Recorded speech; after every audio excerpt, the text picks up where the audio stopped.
Jim Chalmers is the bloke who wants to be the next Treasurer of Australia, yet he believes the Australian media, and this is fair dinkum, he believes the Australian media is going soft on the federal government's apparent economic failures, you know, the not systemic ones that were caused by a global shutdown because of a virus which was poorly handled, in the very least, at China, went the way around the world and has basically bankrupted the planet. It's removed demand from almost every single country. Millions of people are unemployed, yet apparently, Jim Chalmers has said that the media is going soft on the government because they're waiting for the federal government to come up with a policy on how they'll tax digital news platforms, therefore taking money away from commercial media. Honestly, this is rubbish. But the Labor Treasury spokesman Jim Chalmers has told colleagues that key news outlets are giving Treasurer Josh Frydenberg an easy run in the hope that they will benefit from the government's looming decision on digital media policy. In a sign of concern over media coverage on the economy, Mr Chalmers agreed with members of the Federal Labor caucus that companies including Channel 9 and News Corp, of course, the parent company of this one, were among those who were favouring Josh Frydenberg.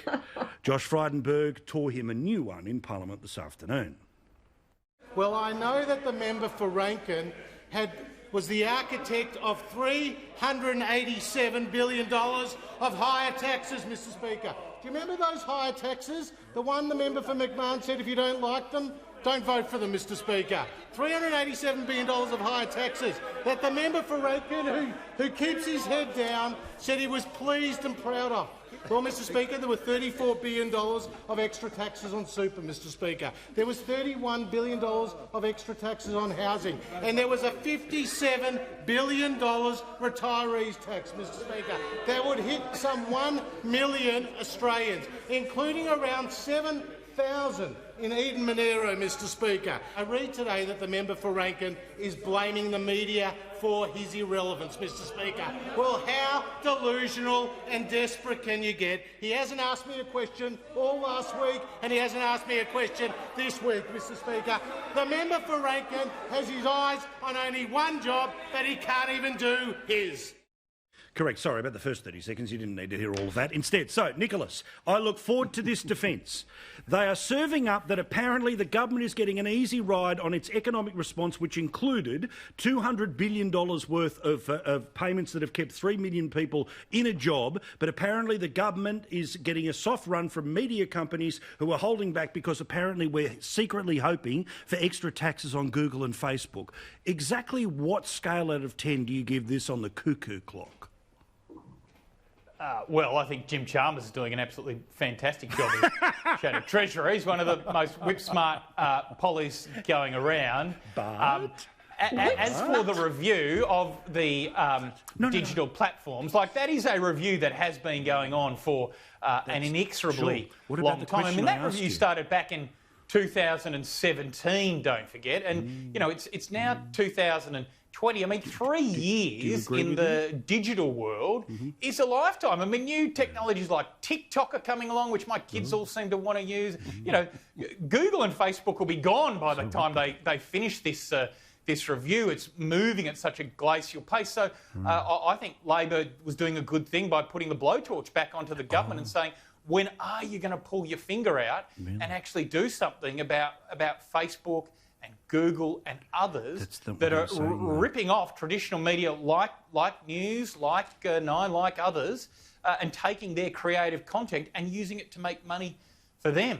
Only problem was, Rita... And as for Josh Frydenberg, no. You've only had enough. No, come on. You've gone long enough on that. Rita, help me out here. Like, literally, that's nothing I just asked. I agree it's probably gone too long. I agree the government should make a decision, but does anyone honestly believe that, you know, in some sort of deep, dark room somewhere, these companies go, hey, guys, free ride for the government during a pandemic because they're going to go and tax Google and Facebook? Like, honestly? Well, that is what the lunatic left genuinely believe. They think there is this vast media conspiracy to defeat them. And never mind that the bulk of the media leans very much left in this country. Kevin Rudd yesterday... Have they read the Channel 9 papers that they're hanging shit on? Incredible stuff. But Kevin Rudd yesterday, not only did he have a go at the Nine network, the papers, the television station.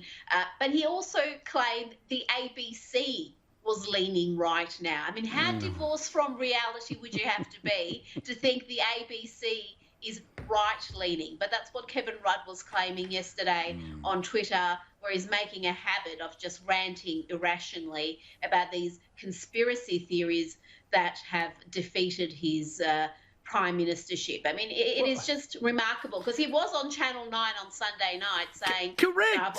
I've always blamed the faceless men for what happened to me. Well, that's not what I see. I see him bloody ranting every second day about the Murdoch media ending his prime ministership.